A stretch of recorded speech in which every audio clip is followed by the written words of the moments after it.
نحمده ونصلي على رسوله الكريم اما بعد فاعوذ بالله من الشيطان الرجيم بسم الله الرحمن الرحيم واصبر على ما يقولون واهجرهم حجرا جميلا۔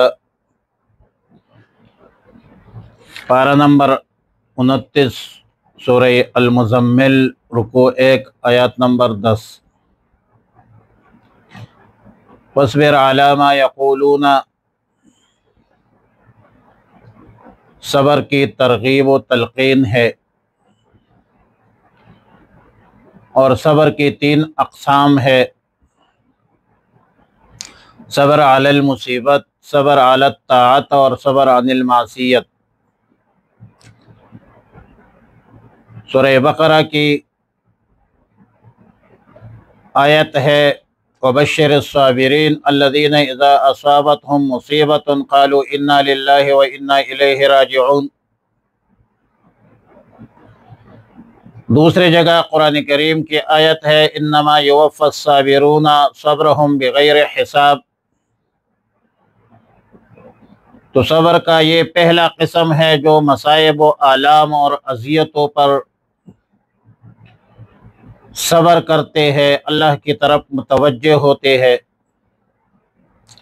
دوسرا قسم صبر علی الطاعت ہے،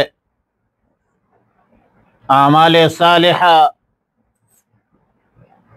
جہاد میں استقامت اختیار کرنا،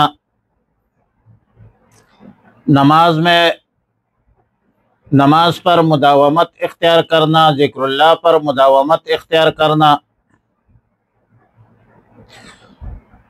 یہ صبر علی الطاعت ہے۔ اور سورہ بقرہ کی آیت ہے کم من فئۃ قلیلۃ غلبت فئۃ کثیرۃ باذن اللہ ان اللہ مع الصابرین۔ تیسری قسم گناہوں سے پرہیز ہے، گریز ہے، اجتناب ہے۔ یا ایھا الذین آمنوا اصبروا وصابروا ورابطوا واتقوا اللہ لعلکم تفلحون۔ سورہ مزمل کے آیت مذکورہ آیت نمبر 10 میں صبر سے مراد صبر علی المصیبت ہے۔ خطاب ہے رسول اللہ مبارک صلی اللہ علیہ وسلم کو، اور تعلیم ہے امت مسلمہ کو کہ ان کفار، مشرکین، منافقین اور منکرین کی ایذاؤں پر، گالیوں پر آپ صبر جمیل اختیار کیجئے۔ اب ظاہر ہے کہ گالی دینا تو بد اخلاقی ہے، بدتمیزی ہے، اور جو دیندار بندہ ہے، احکام الہیہ کا پابند ہے، شریعت مطہرہ کا متبع ہے، تو وہ تو گالی نہیں دے سکتا، وہ تو صبر کر سکتا ہے، دلیل کی بنیاد پر، لاجیکل منطق کی بنیاد پر تو جواب دے سکتا ہے، لیکن گالیوں کا جواب تو گالیوں سے نہیں دیا جا سکتا، اور دینا بھی نہیں چاہیے۔ رسول اللہ صلی اللہ علیہ وسلم کو خطاب ہے وَاصْبِرْ عَلَىٰ مَا يَقُولُونَ۔ مقامات سلوک میں یہ اعلیٰ مقام ہے کہ دشمن کی جفا اور ایذا پر آپ صبر کریں۔ رسول رحمت للعالمین کہ وما ارسلناک الا رحمت للعالمین، پورے عالم کے لیے اللہ نے رحمت بنا کر بھیجا، جس نے اپنے پوری توانائی، قوت اور طاقت لوگوں کی خیرخواہی اور ہمدردی میں خرچ کیا، اور جن لوگوں کے ہمدردی کے اساس پر صرف کیا، پھر ایسے بدبختوں کی طرف سے وفا کے بدلے جفا، گالیاں، ایذائے، طرح طرح کے ظلم و ستم کے مقابلے میں صبر جمیل کا ردارت کوئی آسان کام نہیں ہے۔ دشمن کے مقابلے میں انتقامی جذبہ کو دفن کرنا دل اور دماغ سے نکالنا یہ بہت اعلیٰ مقام ہے. یہ تصوف کی دنیا میں فنائے کامل کے بغیر مقدر نہیں ہو سکتی. وَاهْجُرْهُمْ هَجْرًا جَمِيلًا، ہجر، ہجران، کسی چیز کو رنج و ملال، بیزاری، بے بسی، بے کسی کے ساتھ ترک کرنا، یہ ہجر ہے، جدائی ہے، فراق. اور بابا عبدالرحمن نے بڑا پیارا کلام پڑھایا، سنایا. فرماتے ہیں کمی سوک پا فقیریش میرے فقیر یم، کمی سوک پا امیریش میرے امیر یم، ہم پن اخلم ہم پن ہر چاتوایم زدزینو یم مرید دزینو پیر یم. پا ہجران کے دا وصال خیال را سروی، او پا زندان کے دا یوسف سر اسیر یم. آیات کا معنی یہ ہے کہ تکالیف پہنچانے والے چند شرپسند دین دشمن عناصر کفار کے ایذاؤں سے، تکالیف سے کبھی دے خاطر نہ ہو. مصائب میں الجھ کر مسکرانا میری فطرت ہے، جسے مرنا نہیں آتا اسے جینا نہیں آتا. ان بدبختوں سے انتقام لینے کی ضرورت نہیں ہے.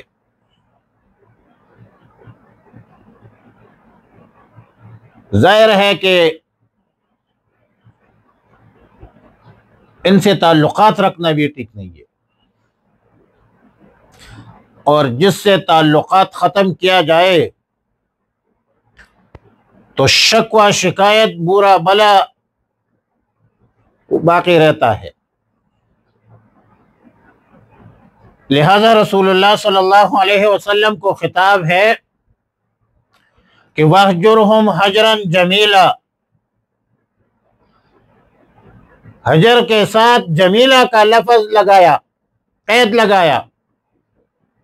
یا رسول اللہ صلی اللہ علیہ وسلم، آپ کے عظیم منصب اور عظیم خلق اخلاق کا تقاضا یہ ہے کہ جن کفار سے ترک تعلق کیا ان سے شکوہ شکایت بھی مت کیجیے.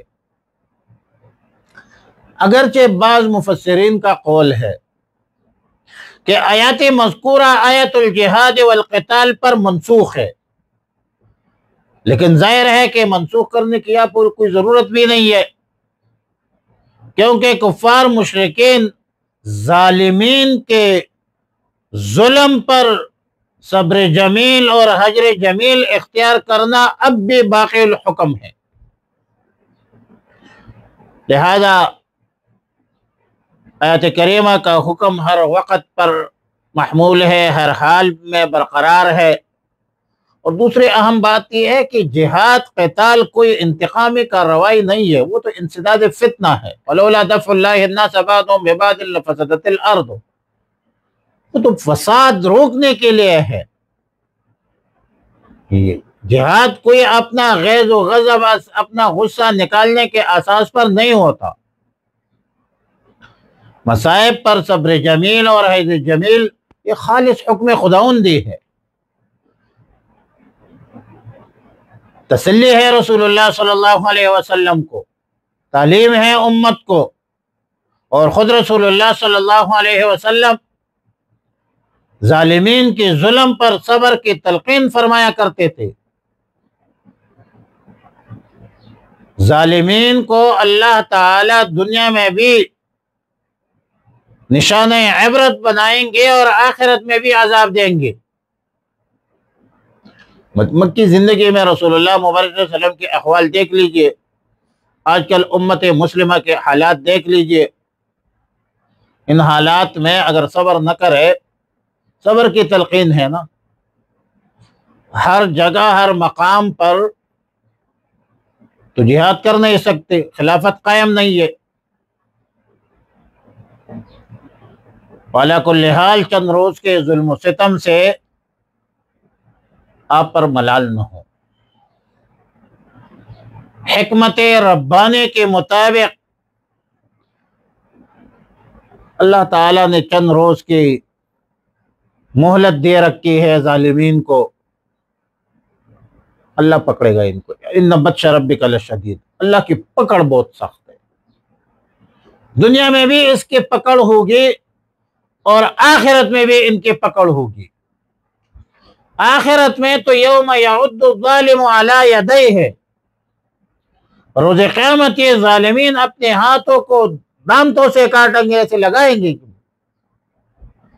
بدترین عذاب ہوگا روز قیامت ان ظالمین کے لیے۔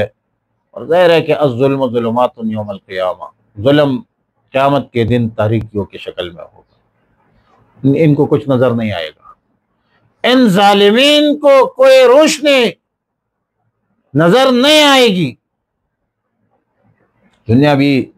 دنیا میں بھی نشانے عبرت بنے ہیں، آخرت میں بھی بنے گے۔